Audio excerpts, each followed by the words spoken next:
소아외과 진짜 심각해요. 전국적으로 활동하는 소아외과 의사가 몇 명이라고 생각하세요? 그냥 5,000명 넘어야 되지 않나? 40명. 에? 40명. 40명? 네. 강원도는 1명밖에 없어요.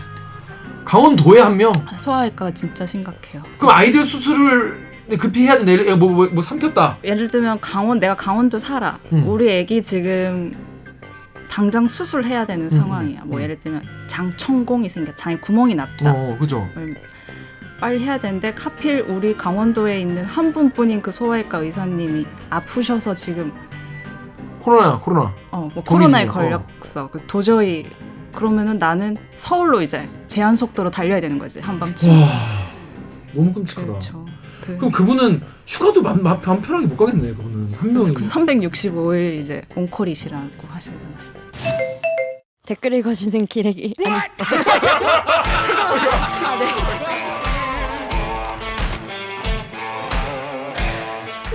댓글 읽어주는 기자들 기레기 아닙니다.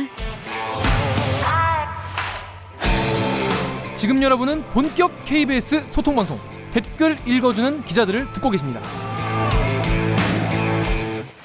내가 제일로 사랑하는 자식이 누군지 니 모르나? 요즘 내 거야.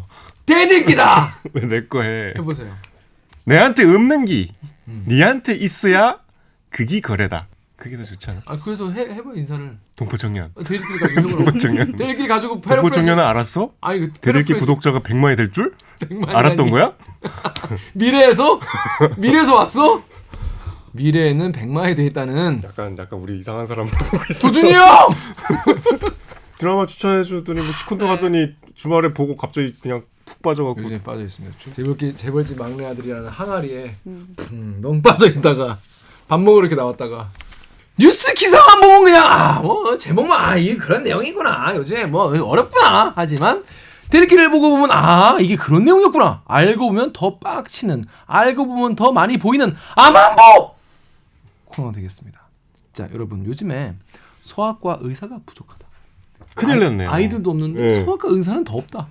그래서 지금 뭐 아이들은 뭐 소아과 가도 선생님이 없다 이런 말도 있고. 소아과 가는 선생님이 없을 리가 있나? 소아과가 없겠지. 그 소아과도 없고 근데 대형 병원 가도 없다는 거예요. 대형 병원에? 네, 가도 없다는 거예요. 그리고 뭐 동네를 전전하면 우리 동네 없어 다른 동네 가야 되고 이런 경우도 많이 있는데. 자, 그래서 최근에 실제로 가천대 길병원 여러분 아시죠? 큰 병원인데 거기서 의료진이 없어가지고 소아청소년과에 입원 진료가 안 된대요 이제. 아예 이런 대형 병원인데. 근데 이게 소아과만의 문제가 아니라 지금 의료계 전반의 문제라고 해서 수도권 대학병원도 소아과 입원 중단. 왜냐? 의사가 부족해서. 365일 온콜. 3년째 후배가 없다. 이 수술 대란이 오는 거 아니냐 곧. 이런 기사를 쓴 문화복지부의 신민혜 의학 전문기자 모였습니다. 안녕하세요. 안녕하세요. 자기 소개해주세요.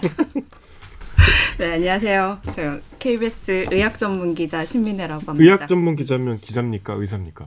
둘 다입니다. 둘 다 가능. 빠밤. 멋있다. 회사에서 아프면 전화하는 거지. 아프다고. 그럼 이제 치료가 되는 거죠. 치료? 진단 및 치료. 그냥 이야기 들어드리는 얘기 거죠. 마음의 치료? 스트레스가 마음의 안정? 만병의 근원은 스트레스니까 이야기를 들어드리는 정도. 하지만 실제로 의사 변호가 있으시고 의사시고 그리고 KBS 기자이시기도 한 의료 문제를 전문적으로 취재하고 보도하는. 네. 코로나 때 아주 바쁘셨어요. 그렇습니다. 네. 일단 근데 많은 분들이 궁금하실 것 같아요. 어떻게 해서 의학 전문 기자가 되신 건지. 어쩌다 보니까 지금 여기 이러고 있는 것 같은데. 그때 전공이 이제 저 내과 이제 수련하던 4년차 말쯤에 교수님한테 혹시 의학 전문 기자 생각 있냐 이런 얘기 들어가지고 그때 생각 당연히 없었고 그렇죠. 그때 뭐 그런 게 있는지 대충만 알았고 그래서 한 2년 정도 이제 생각해 보다가 이제 시간이 또 지나고 이러니까는 약간 점점 좀 마음도 열리고 궁금하고 막 그런 생각이 들더라고요. 네, 그러던 차에 어떻게 이렇게 인연이 맞아가지고 KBS에 해보니까 어때요? 재밌어요? 재밌어요. 재밌어요? 하고 재밌다. 재밌다고 해야지 어떡하겠어. 근데 어제 출연한 내용이 바로 이 내용 아니겠습니까? 가천대 길병원에서 소아과 입원 진료가 안 된다. 이야기. 근데 이거 보니까 진료 불가능 메시지라는 게 있더라고요. 그래서 소아과 전공의 부재로 12월 1일부터 2월 14일까지 와 2달 동안. 전공의 부재로.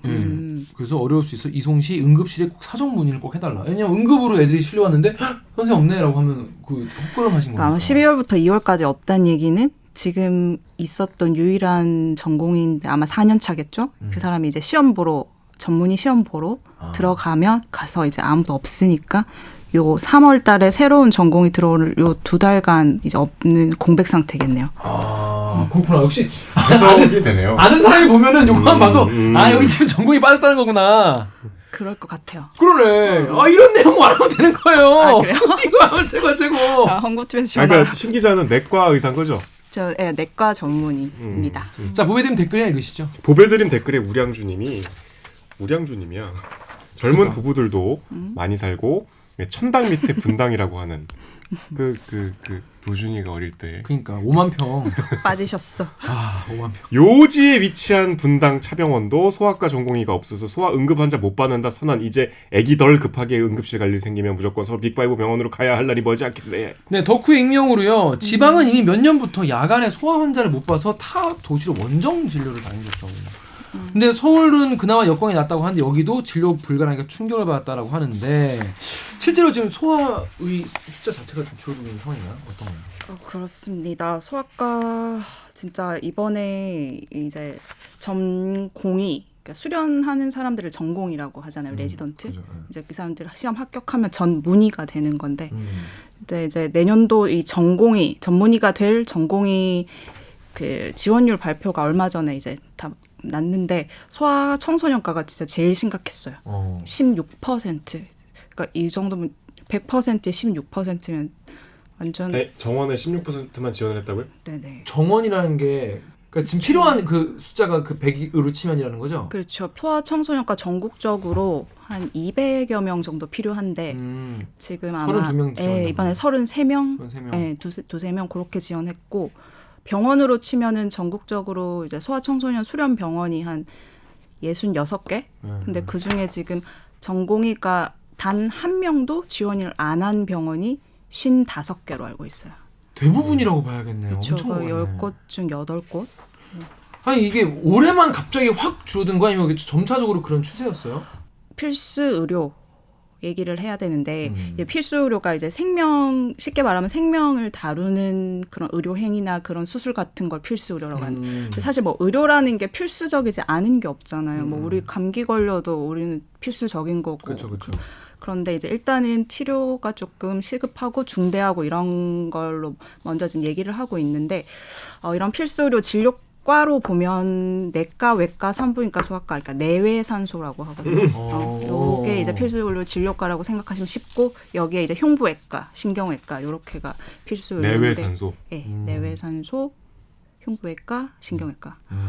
그런데 이 중에서 이제 흉부외과, 외과 뭐 이런 거는 만성적으로 계속 전공의가 부족해서 뭐 외과는 20년 넘게 그렇고 흉부외과도 그렇고 그래 왔던 상황이고, 근데 소아청소년과는 이제 조짐을 보이다가 제가 전공의 하던 게 한 10년 전인데 이제 그때도 좀 소아청소년과 우리 지원하지 안 한다 막 그런 얘기 있었거든요.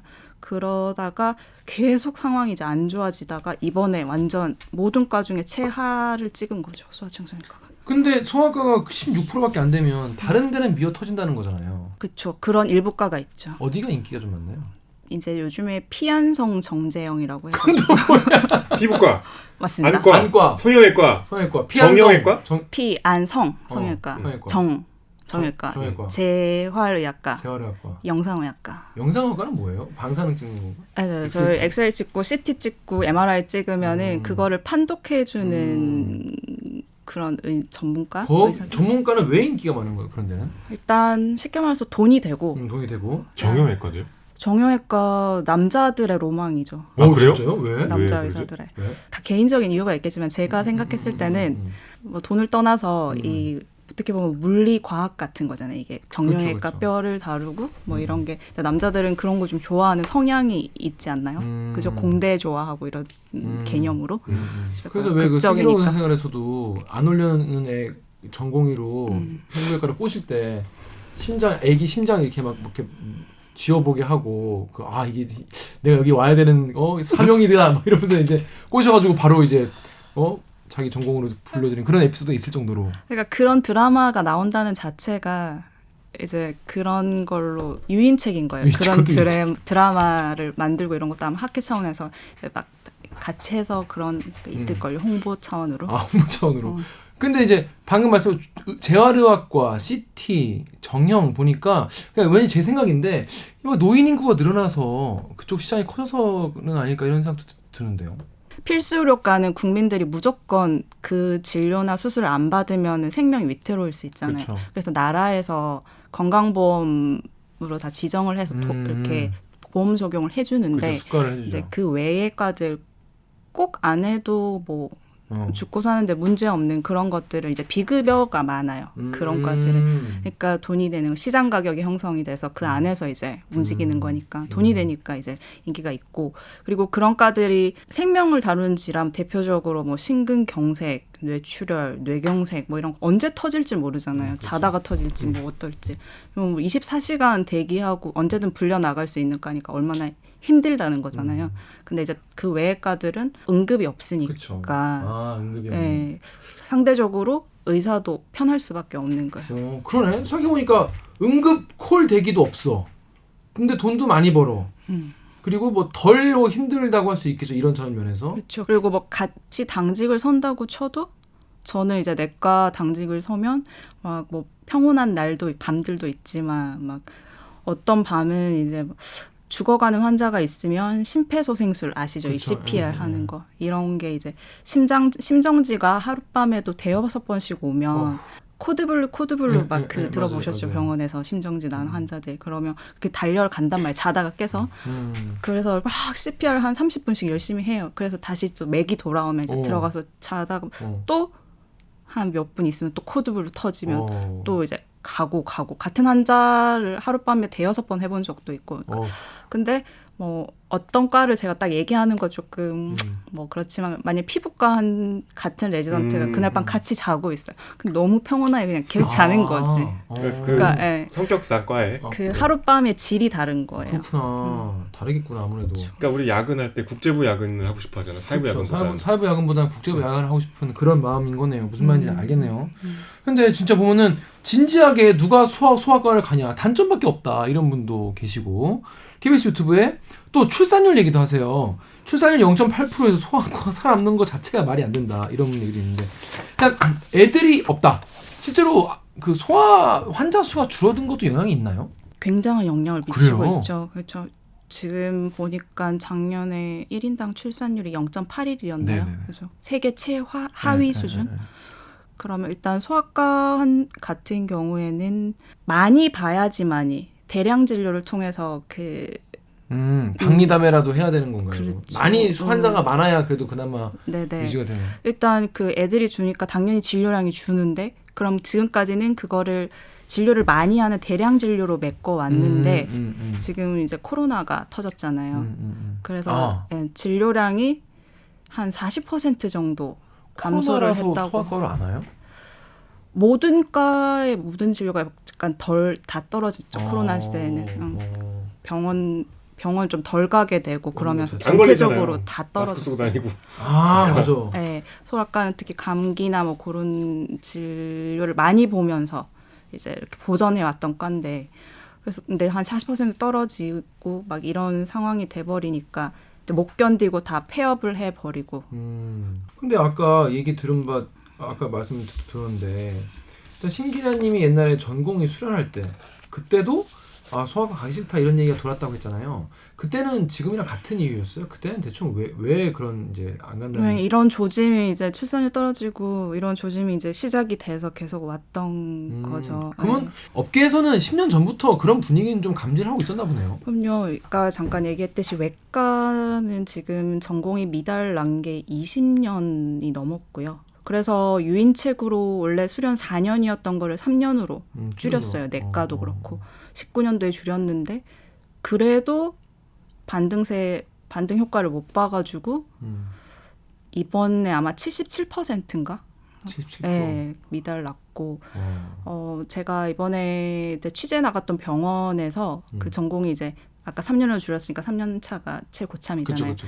자기 밑으로 한 번도 들어온 적이 없었던 전공의가 이제 3년 그런 채로 동안 막내. 이제 시험을 보러 전문 시험을 보러 나가는데 뭐 그런 상황이니까 전공의 한 명을 가지고 이 외과를 다 돌려야 되면 한 사람 어떨 수는 없잖아요. 그쵸. 그래서 보니까 교수들이 당직을 서고 많은 일을 하고 이런 상황이더라고요. 맞습니다. 그 얘기 좀 뒤에 또 얘기를 할 텐데 일단 저희 블라인드에 있는 이야기 이런 일이 있어요. 익명으로요. 오늘 소아과 땡땡땡땡 보호자한테 설명하다가 아빠라는 사람한테 뺨 맞음. 주변 모두 너무 놀라 몇 초 얼었다가 뜯어 말림. 이유 대충 들어보니 아픈 애를 오래 기다리게 한 것. 소아과 오는 보호자들은 대체로 예민하고 화가 나 있는데 말 못하는 아기는 죽어라 울고 그 난관을 뚫고 진단 내려서 화나 있는 보호자가 알기 쉽게 설명해야 하는 극한 직업. 이번 전공의 지원도 박살났던데 소아과 쌤들한테 제발 그러지 좀 말아주세요. 이런 글도 있고 덕후 익명으로 아기가 바로 의사 만나지 못하는 환경을 바로 본인들이 지금 제공하고 있는 거 아니냐. 저런데 누가 가겠냐. 요즘에 그 부모님들이 또 예전과 달라서 굉장히 또 갑질도 많이 하시고 인터넷에 막 글도 막 쓰시고 그런 분들이 많다는데 실제로 그런 뭐 사례나 그런 분위기가 있나요? 그럼요. 소아과 친구들한테 들어보면 아기를 다루는 게 아니라 부모를 보호자를 다루는 과라고. 정말 너무너무 뭐 좋은 분들도 많지만 대부분 뭐 좋은 분들이겠죠. 대부분 좋지만 진짜 한 번씩 잘못 걸리면 진짜 정말 그만두고 싶다고. 그만두고 싶을 정도로. 그러니까 폭언 같은 거를 하시는 거예요? 맞기도 하고요. 진짜? 뭐 던져서 맞은 친구도 있고, 뭐 멱살 잡히는 거는 그래도 양반인 것 같고. 저는 막 맞아본 적은 없는데 이제 저는 인턴 때 이제 내과로 정해지기 전에 이제 제가 응급실 소아과 인턴 돌고 있는데 아기가 이제 새벽에 갑자기 실려 왔는데 자다가 숨을 못 쉬어서 이제 데리고 온 거예요. 파랗게 질린 아기를. 근데 저희 응급실 도착했을 때 이미 DOE 상태, 그러니까 왔을 때 이미 숨져 있는 상황이었었어요. 근데 부모는 애가 그래도 죽은지를 모른 채로 그렇죠. 이제 품에 안고 온 거예요. 그래서 저희가 와가지고 딱 봤는데 이제 숨이 없었는데 그래도 계속 심폐소생술 하고 막 진짜 끝까지 거의 1시간 가까이를 막 했는데도 결국 사실 죽었다는 건 알았지만 부모가 또 있고 하면은 그래도 어떻게든 끝까지 많이 해보거든요. 네. 저희가 뭐 아까 그 CPR 같은 거 할 때도 가망 없는 거 알아도 30분 최소한 30분은 막 해요. 그런데 이제 그런 상황이었는데 부모가 이제 나중에 그 사실 알고는 진짜 거품을 물고 기절을 해버리시더라고요. 그걸 딱 아기가 숨을 안 쉽니다. 딱 얘기했더니 기절을 해버리시는. 아이고 어머님께서. 네. 그런 거 보면 뭐 이런 게 이제 이해가 안 되진 않아요. 당연히 애가 아프면 뭐 내 팔을 차라리 뭐 끊어서 애가 조금 이렇게 막 끓여도 차라리 내 팔을 잘라내고 싶다 뭐 이런 식으로 얘기하시니까 이해가 안 되는 건 아닌데. 아니, 아무래도 그래도 그것도 좀 다른 문제죠. 의사한테 그러면 안 되지. 요즘에 이런 글들이 많이 올라오면서 사람들이 적당히 좀 해라. 진짜 뭐 그런 이제 댓글도 많이 달리긴 해요. 그래서 실제로 방금 말씀을 들어보니까 소아과 친구분들도 그렇게 뭐 맞고 멱살 잡히고 욕설은 뭐 보통 다반사고. 다반사까지는 아니에요. 진짜 간혹 이런 분들이 있는 거고. 그래도 애기들을 이제 보면 애기들 너무 귀엽고 그렇죠. 사랑스럽고 그리고 의사로서 치료해 보면 이 성인이나 노인 환자들보다 애기들이 회복력이 진짜 빨라요. 그래요? 거꾸로? 네, 그럼 정말 보람이 있거든요. 이게 좋아지는 게 팍팍 눈에 보이니까. 그것도 되게 보람되긴 하겠다 진짜로. 그래서 그것도 소아과의 매력인 거라고 인턴 때 생각을 했었어요. 그 말이구나. 저는 소아과 이제 이 관련 커뮤니티 글을 보다가 의사분이 쓴 글인데 나 소아과 의사인데 그래도 애들은 예후가 좋아서 재밌어 이렇게 써있길래 뭔 소린가 예후가 좋아서 재밌다 이게 뭔 얘기인가 했었거든요. 네네. 그런 말이구나. 네, 회복력이 진짜 좋아요 나오니까. 애기들이. 하지만 우리가 사명감과 보람만 갖고 이래라 이렇게 할 수는 없는 거지 않습니까? 그런데 이렇게 힘든 상황인데 루리앱 댓글 루리앱의 재송재님이 소아 복합 골절 수술 수가를 쌍꺼풀 수술보다 적게 주는 게 현실인데 누가 소아과 가냐. 성형외과 가거나 일반의로 피부과 차리거나. 보배드림의 현대 유니콘스님이 돈이 안 된답니다. 70명 봐야 피부과 시술 한 번과 맞먹는다고. 아까도 잠깐 얘기했지만은 뭐 피부과 성형외과 돈 많이 드는 거 알죠. 그리고 제 주변에 뭐 친구 의사들도 뭐 가려고 하죠. 하다가 아시죠? 잘 안 되고 떨어지고 이제 그러면 이제 안 됐어 나 진짜 그래서 이 이제 성적이 탑이어야지 요새 갈 수 있는. 특히 소아과랑 비교를 하면은 차이가 많이 나나 봐요. 이 개인당 수가 같은 게. 아 그렇죠. 그 아까도 말했듯이 소아과 진료 행위 한 95%가 건강보험 적용이 돼요. 그러니까 거의 대부분이 다 적용이 되는 거죠. 우리나라는 건강보험이 쉽게 말하면 본인 부담률이 있어요. 그렇죠. 영국 같은 경우에는 100% 전액 무료인데 우리는 8대2, 한 국민이 한 20% 정도 내고 보험공단이 이제 보험료로 병원 측에 한 80% 정도 주고. 제가 본 그 댓글 중에 그런 게 있더라고요. 우리나라 소아과 같은 경우에는 진료비만 내면 보통 10,000원에서 5,000원 정도 사이를 내고 가신다고 해요. 그러면 부모들 입장에서 이게 10,000원에서 5,000원짜리 서비스라고 생각한다는 거지. 그러다 보니까 의사한테 막 하고 내가 5,000원짜리 서비스 10,000원짜리 서비스 내니까 이렇게 함부로 해도 돼라고 생각하는 게 아닐까라는 글들도 봤었어요. 너무 마음 아픈 마음 글이네요, 아픈 진짜. 뭐 네. 보험을 하지 말자는 얘기야. 그거. 너무 그러니까 마음 아프네. 참 이래저래 참 씁쓸하고 진짜 정말. 씁쓸하네. 네, 그런데 뭐 물론 그게 다 맞다는 얘기는 아니지만은 수술도 그렇지만 실제로 진료 같은 경우만 해도 뭐 70명 애들 봐야지 뭐 피부과 한 번이랑 맞먹는다고 하니까 아무래도 시간 대비 사실 굉장히 의사분들도 뭐 수익이 너무 많이 차이가 나면은 사실 좀 맥 빠지겠죠. 맥 맞아요. 빠질 수 그게 바로 대량 진료인 거예요.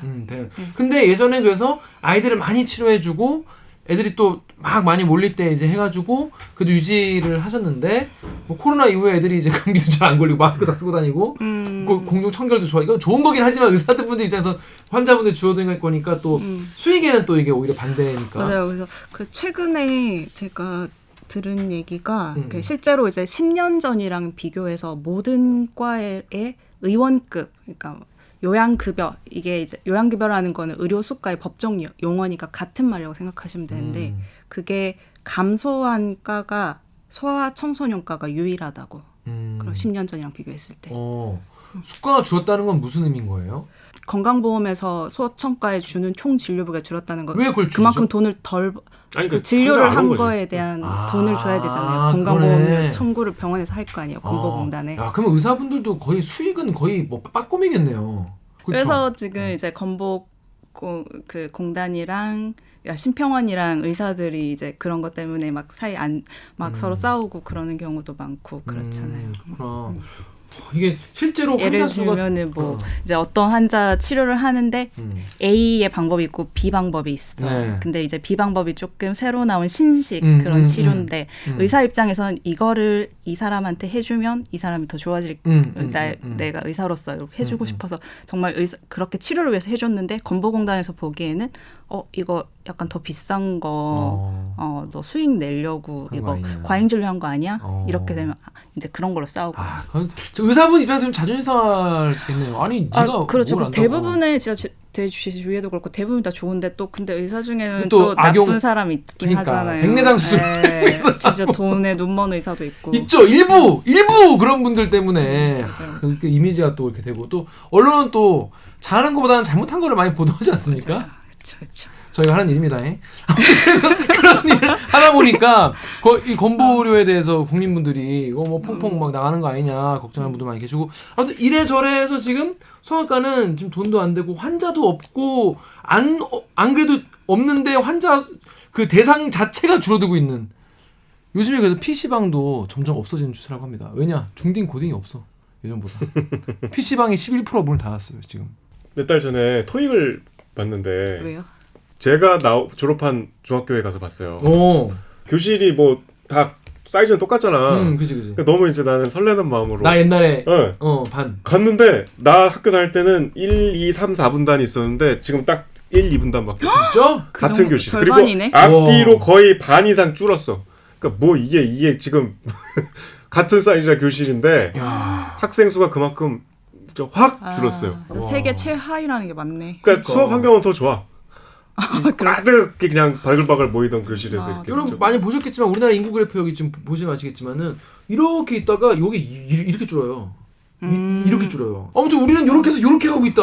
아이스바, 아이스크림, 아이스바 같이 되고 있다. 진짜 켜주박. 심각하다 심각. 그렇게 가고 있기 때문에 의료진도 문제다는 거예요. 그런데 안 그래도 없는 아이들마저 치료받기도 힘든. 그러니까 아이가 적으면 더 소중하지 않습니까? 당연히 그래서 지금 이제 문제인 거예요. 더 문제인 거예요. 네, 근데 의사도 어쨌든 직업으로 먹고 살아야 되는데 그렇죠. 내가 치료해줄 환자가 없는 과를 선택을 할 수가 없으니까 그렇죠. 전공이 지원을 안 하는 거죠. 환자가 없어. 실제로 없어. 수가 없어. 자, 근데 잠깐 소아과만의 문제가 아니고 아까 말씀드린 대로 필수 의료 또 비슷한 상황이라고 하는데 요거 잠깐 짚고 넘어갈게요. 다음에 희진님이 365일 365일 콜은 정말 힘든다고 하는데 지금 신기자 리포트를 보면은 거기에 제가 몇 년 차신지 모르겠지만 교수님이 우리 보통 보면 이제 점잖게 이제 네. 정책이 이렇게 해야 됩니다. 이렇게 말씀하셔야 될 것 같은 그런 네. 교수님이 365일 비상대기 콜을 받는다는 거예요. 네. 그걸 대기하다가 자다가 오쉣 이러고 일어나가지고 병원 출근해가지고 해야 된다는 거잖아요. 네. 아니 당직이 안 끝나면 평생 당직인 거야. 나 그거 보고 쟤 심각하구나 싶었는데 실제로 그런 경우가 많이 있는 거예요? 소아외과 진짜 심각해요. 전국적으로 활동하는 소아외과 의사가 몇 명이라고 생각하세요? 몇천 명은 몇천 분 되시지 몇천 않을까요? 명은 5천 명. 현재 활동하는 뭐- 액팅하고 있는 액팅하고 5천 명 넘어야 되지 않나? 아 몰라. 감이 없어. 40명. 에? 40명. 40명? 강원도는 한 명밖에 없어요. 전국에 네. 소아외과 지금 이제 현직 의사가 소아외과에 응급수술 생겼을 때 해줄 수 있는 의사 40명. 40명? 전국에 40명? 네. 그러니까 이 병원은 이분 한 분을 가지고 있다는 건 행운인 거죠. 그 지역의 행운이네. 그렇죠. 그 지역 아이들의 축복이네 진짜. 강원도에 한 명. 소아외과가 진짜 심각해요.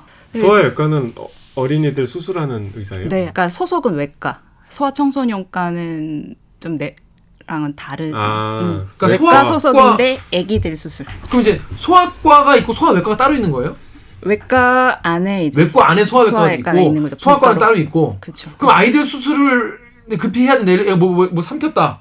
아니면 뭐 급히 이렇게 안 좋다. 뭐 배를 갈라야 돼. 예를 들어 그럴 수 있잖아요. 그러면 40명 중에 한 분이 맡아서 해야 되는 거예요. 그러면 그렇죠. 무서운데. 그럼 그분이 예를 들어 다른 아이를 하고 있을 때 우리 아이가 아프면 못 받는 거잖아. 그렇죠. 예를 들면 내가 강원도 살아. 우리 애기 지금 당장 수술해야 되는 상황이야. 뭐 예를 들면 장천공이 장에 구멍이 났다. 그죠. 빨리 해야 되는데 하필 우리 강원도에 있는 한 분뿐인 그 소아외과 의사님이 아프셔서 지금 코로나. 뭐 고민 코로나에 중이야. 걸렸어. 도저히 그러면은 나는 서울로 이제 제한 속도로 달려야 되는 거지 한밤중. 너무 끔찍하다. 그렇죠. 그럼 그분은 휴가도 맘 편하게 못 가겠네. 그분은 한 명이. 365일 이제 온콜이시라고 하시잖아요. 최근에 알았는데 뱃속에 이제 태아도 수술을 한대요. 뱃속에 있는 채로 수술이 아니고 이제 뭐 수혈 같은 걸 한대. 근데 그걸 할 수 있는 의사가 서울에 몇 명 없대. 그러니까 소아 관련된 거 지금 계속 심각하잖아요. 소아청소년과 그 중에서도 방금 말했던 소아외과, 그다음에 소아암, 그다음에 중증 희귀 질환 뭐 이런 것들 있죠. 그런 건 진짜 심각한 상황이에요. 근데 우리나라가 의료 기술이나 의료 인프라나 의료에 들어가는 투자되는 자본이나 이런 거는 전 세계적으로 보면 굉장히 높은 수준이잖아요. 맞아요. 그래서 진짜 안타까운 게 미수가 뭐라고 해야 될까요? 미수가 생존율이나 그다음에 소아암 완치율 이런 건 세계 최고 수준이거든요. 근데 그걸 뒷받침해줄 인력이나 그런 인프라 시설 같은 거는 진짜 선진국에 못 미치고 있어서 너무너무 안타깝죠. 이게 소아외과뿐이 아니라 보면은 인스티지에 익명으로 이런 댓글도 있어요. 맹장 수술할 의사가 없다는 거예요 지금. 맹장 수술은 좀 쉬운 수술에 속한다고 들었는데 나 다니는 병원에 전공의 쌤이 다다음 달에 군대 가신다고. 그래 군대 가야죠. 군대 가야 되는데 이번에 외과 전공의 지원에 0명이라서 교수님이 시무룩해주셨다고. 어떻게? 뭐 20년째 뭐 이런 일인데. 그러니까 그 말인즉슨 외과 전문의보다 은퇴 교수님이 더 많다. 우리 교수님이 은퇴 3년 남으셨다는 거예요. 참고로 나 다니는 병원 경기도권이고 서울에서 버스로 10분, 20분 걸리는 곳인데 은퇴 교수님이 더 많아가지고 교수님이 좀 시무룩하시다고. 그렇죠. 그냥 이런 외과, 그러니까 이거 외과인 거죠? 맹장술 같은 거 외과. 외과. 외과 전문의도 많이 적고. 그 77%면은 미달이죠. 미달이가 23%가 미달인 거잖아요, 그죠? 그쵸. 23%가 부족한. 그래도 거기는 어떻게 유지는 되긴 되네요. 77%니까. 근데 소아과는 16%면 너무 심각하니까 이건. 외과도 지금 올해 77%였지만 작년에도 70%대였고 계속. 지금 뭐 아까 말했듯이 전공이 3년차 밑으로 한 명도 들어온 적이 없는 병원이 있고 이런 상황이니까 교수님들은 이제 외래 보시고 수술하시고 또 응급실 환자 보시고 뭐 이렇게 다 연구하시고 뭐 이런 일 해야 될 일이 있잖아요. 이제 그런 거 하실 때 이 전공의 한 명이 왔다 갔다 하다가 또 얘도 수련을 또 받아야 되니까 이 전공의도 뭐 이렇게 되면 이제 어쩔 수 없이 팀으로 돌아가니까 교수님이 뭐 전공의를 하고 계속 일이 내려가는 거예요 지금. 그러면서 뭐 며칠에 한 번씩 당직 서시고 소아외과처럼 혼자 계시는 교수님은 365일 당직 서시는 거고. 근데 이제 이런 지금 외과에서 한창 활발하게 지금 현재 수술하고 지금 외과 의료를 책임지고 계시는 교수님들이 40대 후반에서 50대 정도시거든요. 그 외과 의사들 평균 연령이 만 53세라고 하더라고요. 엄청 높다. 네. 모든 과 중에 제일 높아요. 그래요. 근데 그 은퇴까지 한 10년 정도 남으신 거잖아요. 네, 그럼 이제 밑에선 안 들어오고 있는 상황이니까 10년 뒤에는 더 이상 수술해줄 이분들이 은퇴하시고 나면 수술해줄 의사가 진짜 없는 거예요. 그럼 진짜 그때는 수술 대란이고 뭐 당장 막 대동맥류 파열 같이 분초를 다투는 수술은 말할 것도 없고 이런 맹장 수술, 뭐 담낭 수술 이런 건 조금 그래도 응급도가 떨어지는 건데 이런 것조차 해줄 의사가 이제 그때는 진짜 없어서 외국에서 외과 의사 수입해 와야 한다는 거 진짜 현실화될 수 있는 상황. 그게 지금부터 늘릴 수도 없거니와 늘린다고 해도 중간에 비어있기 때문에 어느 정도 이 대란은 막을 수가 없는 이런 상황입니다. 자, 근데 제가 말씀드렸다시피 우리나라가 무슨 돈이 없는 것도 아니고 기술이 없는 것도 아닌데 그럼 이게 뭐가 문제냐? 대책이 이런 상황이면 대책이 있을 수가 없겠는데요? 문제가? 뭐 억지로 시키지 않는 이상은. 그래서 이런 댓글이 달려요. 그래서 이 의료진 부족 얘기 나올 때마다 여기 네이버 댓글 읽어주세요. 네이버에 NANN 땡땡땡님이 급여 차이가 없으니까 응급 없고 당직 적은 쪽으로만 쏠리는 거 아니야. 힘들고 가기 꺼려하는 과의 수가나 수당을 대폭 올려서 더 많은 전문의를 양성하는 수밖에 없다. CATM 땡땡땡님이 외과 의사는 돈을 많이 벌고 혜택이 좋아야 서로 가려고 하지. 지금은 의사 수가 너무 부족하니까 일단 들어가면 개고생인데 누가 선뜻 외과 전공 택하려 할까. 그러니까 수가 올려줘야 되는 거 아니냐 이런 얘기가 많이 댓글에 많이 달리는데 또 비판적인 댓글도 있어요. 그놈의 수가 타령이 또 나오는군요. 라고 클리앙의 애타는 마음님이 의사는 골라갈 수 있어서 그래요. 서울대 출신만 삼성전자에 들어간다 하면 모두 모바일 사업부 가려고 할 겁니다. 경쟁이 있으니까 인원 배분이 되는 거예요. 경쟁이 없이 티오가 남아 돌아도 갈 자리가 있으니까 오히려 배가 불러 안 가는 겁니다. 의사들이 배가 불렀다. 변호사들이 왜 로스쿨 3,000명 뽑는 걸 반대하겠습니까? 경쟁이 생기면 돈이 줄어드니까요. 공보위에 레지, 인턴 거치며 이거저거 잘했는데 갈 필요가 없다. 개인 병원 열 돈 없다. 실업자 하겠어요? 소아과라도 하겠어요? 소아과라도 할 수 있는데 왜 그 배부른 소리 하냐. 뭔 천룡인이라고. 행정고시 합격하고도 월 300 받고 집에 못 들어가는 세종시 공무원들이 널렸는데 의사는 월 몇천 아니면 안 한다고. 이게 배부른 소리 하는 거 아니냐. 이런 일이 있어요. 수가 관련된 데에서. 이 수가 문제 어떻게 사실 이게 하루 이틀 문제 아니에요. 몇 년째 지금. 어쨌든 지금 이제 부족한 상태, 이 필수 의료의 전공의가 부족한 게 지금 이제 현실화돼서 입원 병동도 문 닫은 일이 터졌고 얼마 전에도 뭐 어떤 대형 병원에 그 간호사가 쓰러졌는데 뇌출혈로 그걸 이제 개두술 뇌를 열어서 수술해줄 의사가 그 큰 병원에 없어서 이송하는 과정에서 사망하는 사건 지금 병원에 쓰러졌는데. 네, 그렇죠. 아이고. 그렇죠. 이런 사건들이 지금 이제 나타나고 있잖아요. 이게 언젠가 터질 거라고 생각했는데 지금 이제 점점 더 잦은 비율로 지금 이제 터져 나오고 있는 상황이에요. 그래서 부족한 거죠. 이제 의료진이 필수 의료 분야의 의료진이 부족한 거예요. 그래서 그러면 어떻게 해야 되냐? 부족하니까 채워야 되잖아요. 이제 이들에 대해서 이들을 유인해낼 유인책이 필요한 건데 이제 그래서 수가를 필수 의료분에 지금 비현실적으로 낮게 책정돼 있는 수가를 올려야지 이 전공의들이 지원을 하고 인력들이 필수 의료과로 모여든다는 거죠.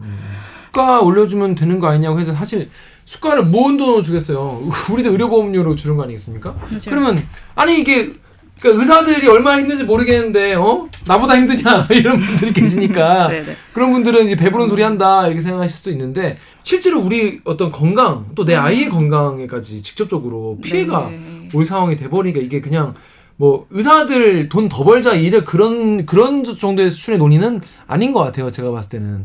근데 그러면 이게 지금 한정돼 있는 의료 보험료 안에서 이거를 더 주고 이렇게 필수 의료에 더 돈을 주고 싶어도 돈이 그냥 나오는 게 아니지 않습니까? 이게 재원을 뭐 그렇죠. 따로 뭐 더 조달을 할 수 있는 방법 같은 게 있는 그래서 전에 저희가 의사분들하고 막 싸울 때 있었잖아요. 그 정원의료 공공의료 확충해서 이제 공공의를 새로 뽑자 뭐 뽑기로 해서 그쵸. 그때 막 의사들이 파업하고 그랬잖아.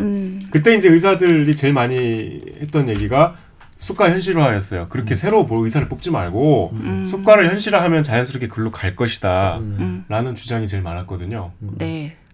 저는 개인적으로 전체 의사 수가 제대로 이렇게 균형적으로 분포하고 있다? 배치되지 못하고 있는 게 이유인 것 같아요. 그러니까 필수 의료과는 지금 뻥 뚫려서 뭐 대란을 지금 걱정해야 되는 상황이지만 미용, 성형 이런 건강보험이 적용되지 않는 비급여 비중이 높은 과들은 지금 이 인력들이 다 이쪽으로 상당수가 빠져나가고 있거든요. 그 어쩔 수 없는 시장 논리, 당연히 뭐 사람이면 돈을 벌어야 되잖아요.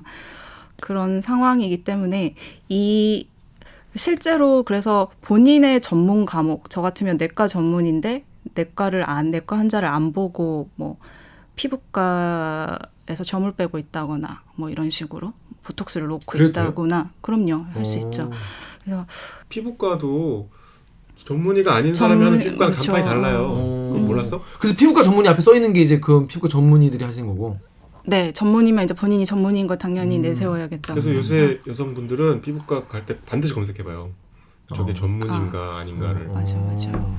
이쪽으로 많이 빠지고 있고 상당수 몰리고 있고 이런 그러니까 본인의 전문 과목을 살리지 못하고 있는 이런 과의 전문의들을 다시 이쪽으로 재배치가 되도록 그러니까. 그 유인책의 하나가 이제 수가를 올려주면 주는 거죠. 그거라도 해야지 이제 오지 않을까. 이건 이해는 되는데 그거를 뭔 돈으로 하죠? 재원 조달을 어디서? 아, 네네. 그래서 이제 그 건강보험 그 재정에서 이제 이 수가를 주는 거잖아요. 그렇죠. 그런데 이게 이제 이렇게 수가 올리면 국민들 입장에서 내가 내야 되는 건강보험료 올라가는 거 아니야? 뭐 이렇게 생각할 수 있고, 너무 비싸. 네, 실제로 또 뭐 그렇게 될 수도 있는 거고.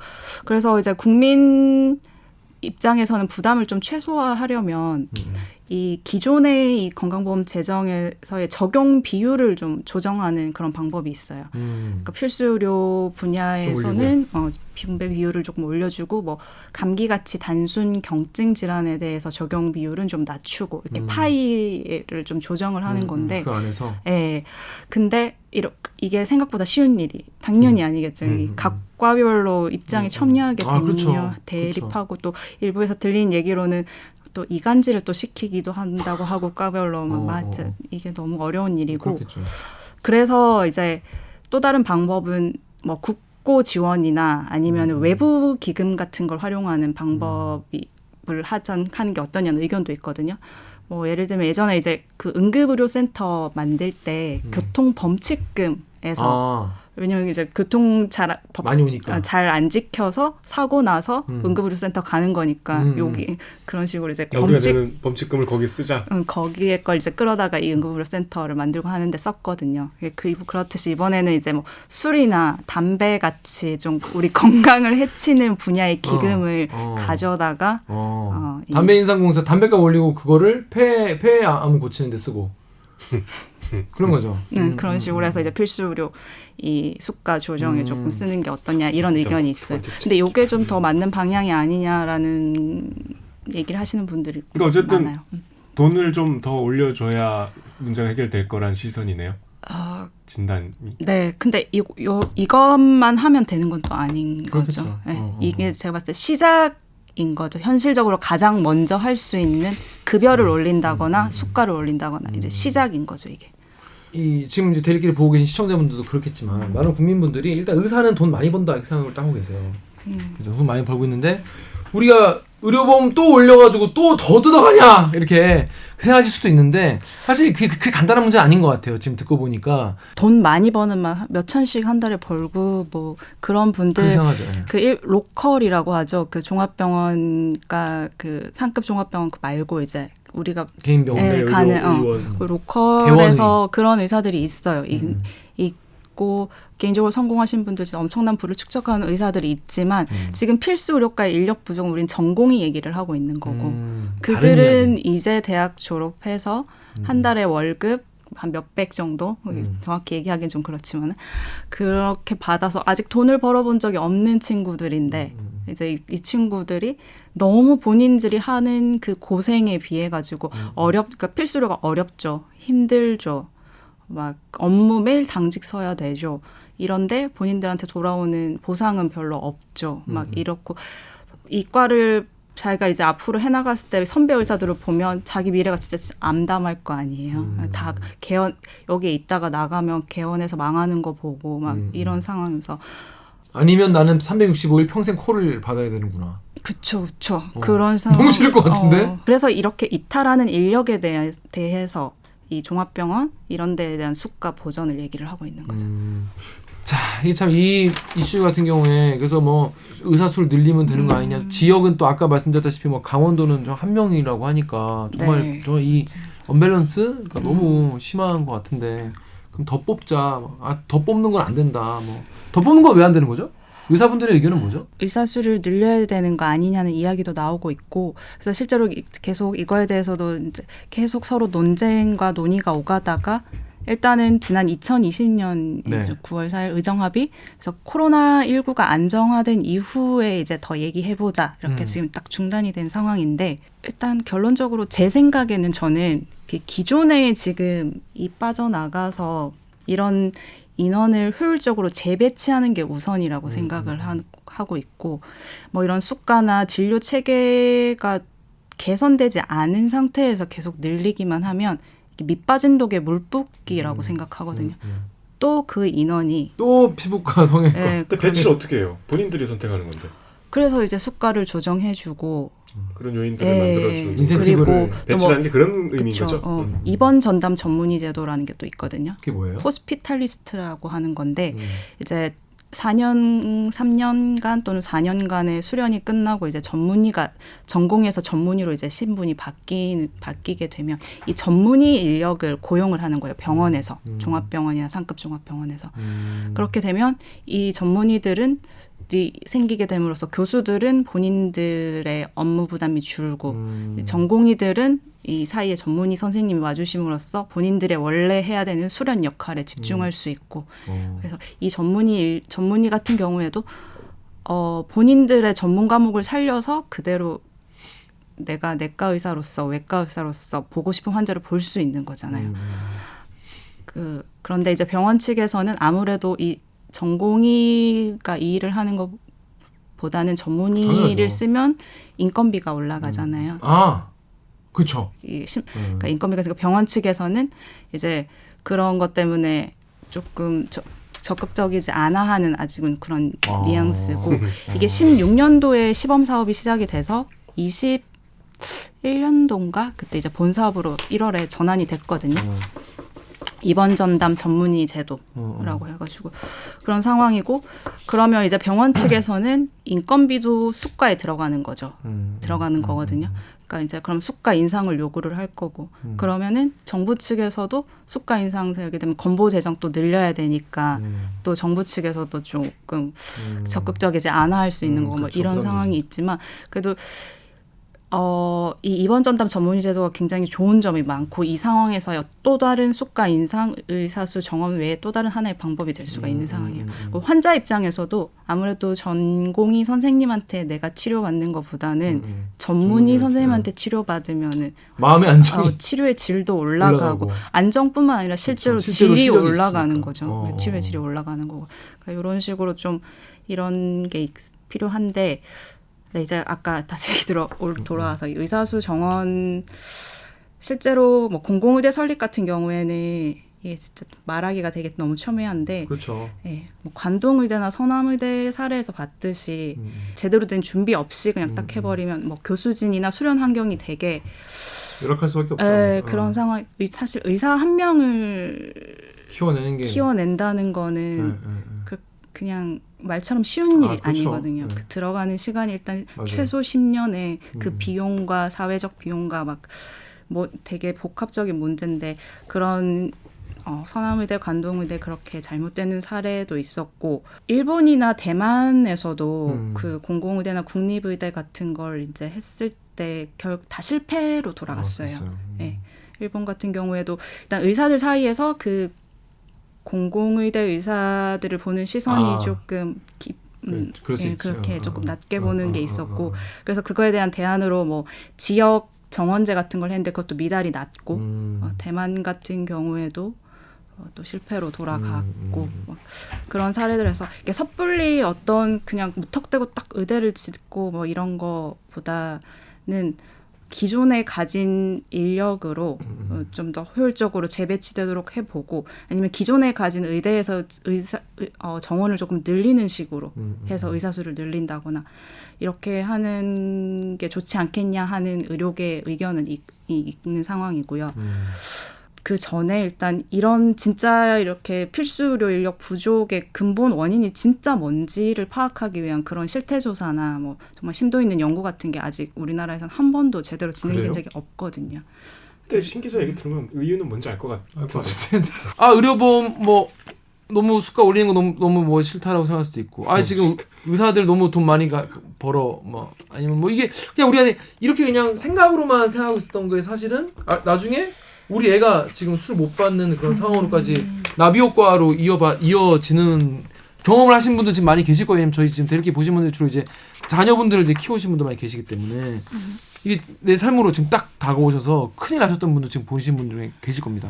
이런 게 심각한 상황이다. 그리고 국가적 차원의 대책이 뾰족한 수가 필요하다. 뭔가 뾰족한 수가 필요하다. 그래서 정부가 잘해주시길 뾰족한 수가 없어. 바란다는 내용입니다. 자, 신 기자님 저희 댓글 읽어주는 기자를 처음 제가 섭외하고 이제 나와달라고 말씀드렸을 때 자기가 10분 이상 말할 수 없을 것 같다. 오늘 최근 한 달간 출연자 중에 말 제일 많이 하죠. 그리고 계속 하고 싶은 말이 많아 보니까. 그러니까 너무 답답해요. 그죠? 진짜. 네, 저도 내과 필수료과를 4년간 전공의로 경험을 해본 입장에서 내가 진짜 이거에 대한 리포트는 좀 진심으로 뭔가 조금 해결이 진짜 돼야지 아니면 정말 심각한 상황이 벌어지니까 국민 피해로 결국에 지금 이어졌잖아요. 그렇죠. 이어졌고 이어지니까. 이 이슈에 대해서 앞으로도 열심히 취재를 해주시기 바라겠습니다. 오늘 출연해주신 어떠셨나요? 1시간 동안 녹화해서 진짜요? 그러니까 내가 시간 가는 줄 모를 거라 했거든? 근데 중간중간에 제가 약간 말을 조금 얼버무리죠. 많이 모르겠는데 재밌었어요. 아주 좋았습니다. 네, 저런 낮은 톤으로 재밌기 쉽지 않은데. 진짜. 진짜 두 기자님들이랑 진짜 이야기하는 수다 떠는 기분이 그렇게 한 거라니까요. 답답한 거 약간 그러니까. 막 제가 막 하소연하는 느낌이 그러니까 들고. 그런 거라니까. 전공이 그래서 앞으로도 댓글 자주 나와주시길 영감합니다. 드리겠습니다. 자, 그럼 이번 주 댓글 읽어주는 기자들도 참여 방법 알려드리면서 마무리하겠습니다. 지금들 대들기는 매주 수목 유튜브 팟빵 아이튠즈 파티 네이버 오디오 클립을 통해 업로드됩니다. 저 신민혜처럼 대들기에서 보고 싶은 기자 혹은 다뤄줬으면 하는 기사가 있다고요? 방송 관련 의견은 인스타그램, 유튜브, 팟빵 계정에 댓글 남겨주세요. 오늘 영상도 구조화 눌러주세요. KBS 뉴스 좋았어. 또 만나요. 꼭 안녕. 고생하셨습니다.